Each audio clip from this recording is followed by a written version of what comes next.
So I'm trying out my new Royal Cell Pro, and I'm going to make short work of this tree here. This is an olive tree that sheds too many branches. We're going to give it some good chops right here. Got some decent sized branches here to cut. Let's pull it down. I'm going to be wearing my Tally cut resistant gloves. We're all ready to go. Let's get cutting.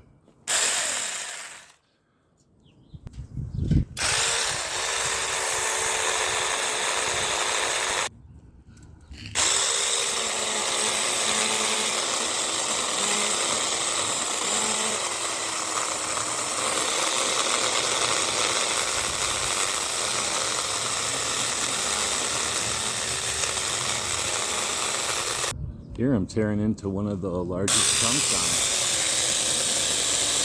on it. Like butter. It did a good job on these.